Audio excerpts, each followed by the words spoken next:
My first year out of high school, I would say, is been a lot of ups and downs. So on one hand, it's even though there was lockdown, I was kind of confined in my student hall, which I am currently in. So it's a really nice chance to meet people who you would get along really well with, maybe even better than people in your high school, etc. And even though there are these lockdown, you'll find that a lot of societies, a lot of groups are still out there organizing stuff. So there's this assumption that, oh, because of lockdown, everything is closed, nothing to do. But if you look a bit harder, you'll find that there's actually a lot of opportunities there. Actually, a lot more because now that they're all online as well. And then on the other hand, I think it is important to recognize that that being said, there's also a lot of things you have to deal with. So, for instance, being stuck in a room for a long amount of time, which I know has been quite taxing. And I think that the key skill here is like, how do you make sure you don't burn out or get too tired of it throughout the beginning of that first year in university?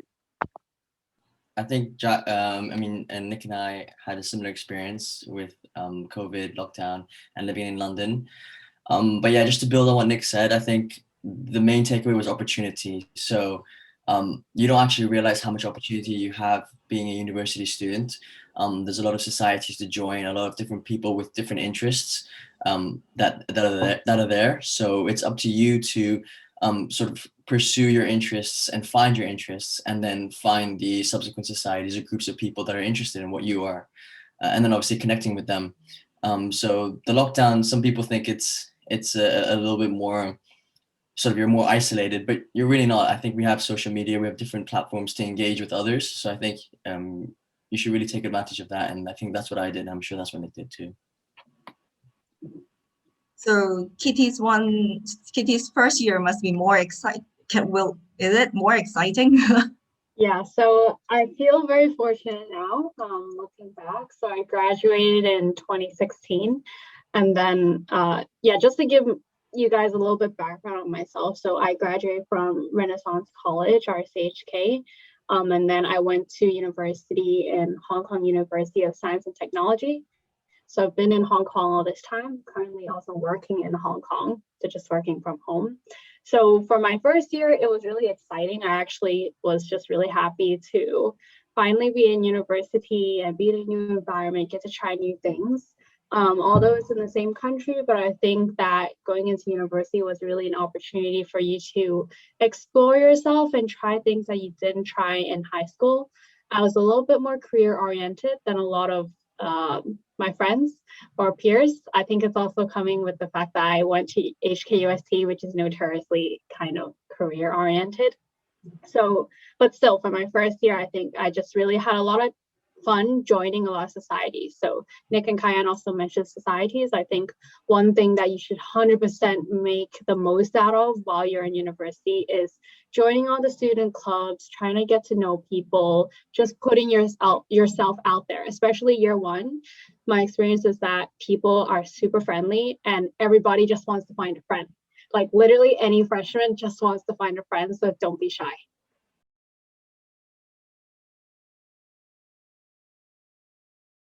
No, not really. I think for me, I prefer to establish like my sort of friendships and so on through things I like to do. So I like to play football. So what I did was I got people to play football in my accommodation. So even during lockdown, according to COVID rules, when we were able to, we played football once a week, pretty much. And that was really nice because that's where I met most of my friends. So I think like the main things to remember when you're sort of connecting with people and making relationships, social relationships, is that you should be confident. You should be confident with yourself. I know a lot of people have this sort of imposter syndrome, which is that feeling that you don't belong there. Maybe you're not good enough to belong where you are. But I think that's rubbish. I think that everyone is in the same boat, and you have to remember that. So just be confident, be yourself, and then do the things you like. And I think through there, you will establish your social relationships. Yeah, but one thing I also found that was very useful is staying in touch with your high school friends. So I was lucky that I had a lot of my high school friends study in the UK as well. So when they could and when COVID allowed, they did come down and we did see each other a little bit. And I think that was really good as well. I think your high school friends are some of your most important friends in your life. So I think always stay in touch with the friends you've made, as well as focusing on making new friends as well. Yeah, 100% I agree. yeah, same. That basically is like what I was gonna say as well. I think I would particularly stress the point about being yourself because I think there's sometimes some people like people have different personalities and maybe for the sake of initially when you first enter like your university, you first enter at hall, there's like a tendency you want to kind of be someone you're not. But I think because of the sheer diversity in people who are coming to London and studying at your university, you'll find that uh, as long as you be yourself, you'll find people who you genuinely are happy to spend time with, and just being yourself, you can. It's the best way to have fun rather than trying to live someone else's life for them.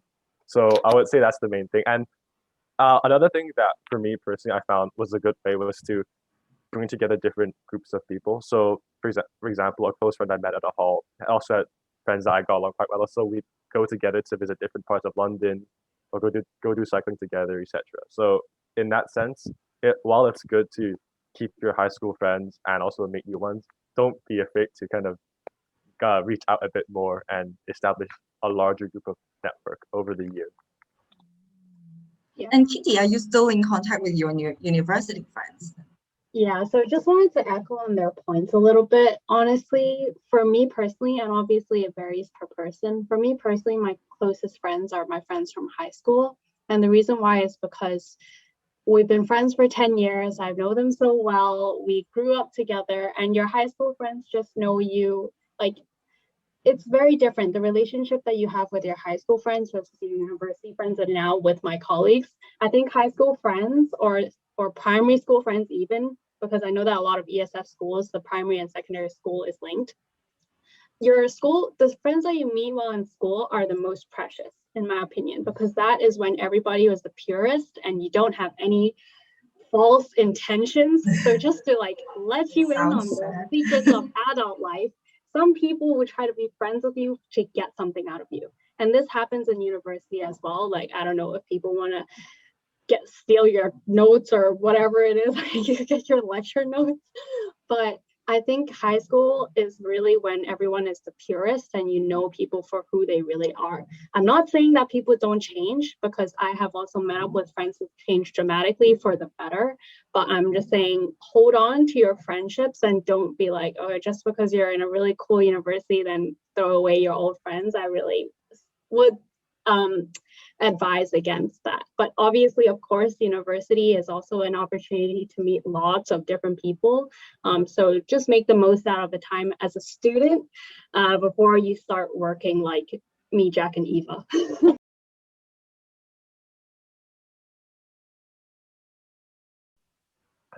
Obviously, like when I got there, there's inevitable disappointment because a lot of things didn't go as planned.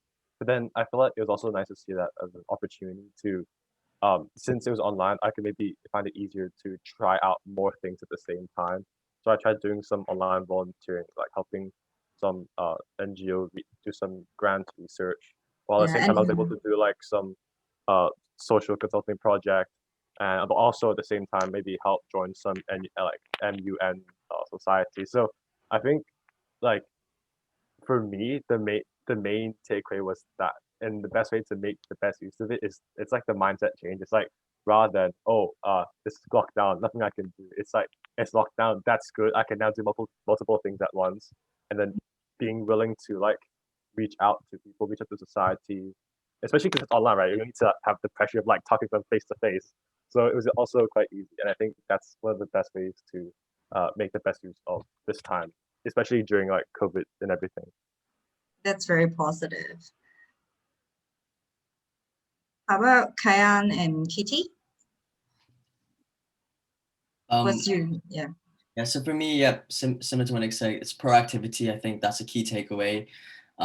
Be proactive, look for opportunities. For me, I joined like debate society. I joined the law review as well, and I took on a role there. So the point is that at university, there's a lot of different platforms and ways for you to do things that you're interested in. So find it and do it. I was interested in law review. Topics on law and debates about law. So I joined Law Review and I've been involved in that and I really liked it. So yeah, do that. But also I think at the same time, don't overfill your plate. So don't So organize your time realistically. You want to do as much as you can, obviously, but you also want to create your realistic schedules. You want to fit in your time to study your academics and your other things that you need to do at university, especially when you're living on your own. So be realistic about your schedules and your time, but at the same time, be proactive and look for things to do and look for your interests and so on. So you had all those debates online, like Yeah. Yep. in the last year. Yep. The Training trainings. and the competitions and stuff. Yeah, they were all online. I was lucky because in the first 6 months that I was here, LSE was the only London school, I think, that was open for in-person. So I had a lot of in-person classes. My lectures were online, but I had a lot of in-person classes. So I did meet a lot of people at campus. But otherwise, yeah, the debate trainings, MUN, any sort of law moots or competitions were all online.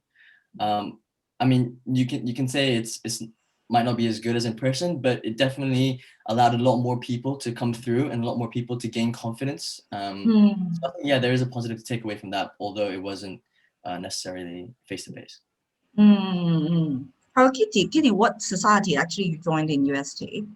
Good question. So I kind of went crazy. I basically overfilled my plate, like what Kayan said. So in year one, I joined Dance Society. That's a very intensive one. I Yeah, remember. I joined this thing called ISAC, which is like an international students leadership thingy. I joined our case analysis team, which is essentially like we go on case competitions internationally. It's a very business student thing. And I joined the International Consulting Club. Hence, I'm working in consulting now. So it was kind of like a career move. So I have these things that are for personal interest. And I also had more career relevant clubs. As I said, UST is very intense and career oriented, hence why I've joined so many career related clubs throughout my entire university life. I think that for me personally, looking back, I do regret a little bit focusing too much on more career related clubs and not so much personal interests, because now that I'm working, you really don't have as much time to explore your personal interests. So one takeaway that I have for students that are going into uni is to really try to explore your personal interests and take this as a time to enjoy your life and have fun and explore yourself. Don't take yourself too seriously. Because I took myself really seriously. Because you're working. You're like a workaholic. Oh no. And you went exchange, right? Where did you go? And can you share with us something about that? Yep. So I went to the University of Florida for exchange for 1 semester. That was really fun. That was like the best semester of my entire university life, because I finally got to get away from Hong Kong. So for people in Hong Kong, exchange is a really great opportunity to study abroad. And then when I was overseas for exchange, that 1 semester was like the most traveling that I've done in 4 years of uni. It was just like constant traveling and constantly meeting new friends and trying new things, and yeah, it was really fun. So if you do go in exchange, just make the most out of it. Will Kayan and Nick go exchange? So my course, it depends. So for me, my course is 4 years. The third year is I can try to apply to go overseas, and I do intend to. And I'm also planning to visit the US as well. So I am looking forward to it. I think for me, I'm also a bit of a free spirit, so I enjoy going all over the place and like trying weird things. And that's also something I think is quite critical in terms of university experience, because while like the grades are one thing, like being open to change, I think is the most important mindset you can have when you go to university. Nice. And by then the COVID should be gone. Yeah, better be gone. I feel How really Kayan, bad are you planning something? exchange got cancelled because of that. Yeah, no, my course is pretty in London. It's a 3-year course, but I will have opportunity to travel. I think with when I go to commercial law, there's training contracts. Many firms have international seats, so you go to the biggest cities in the world. So yeah, hopefully I'll have the opportunity to travel more later on as well.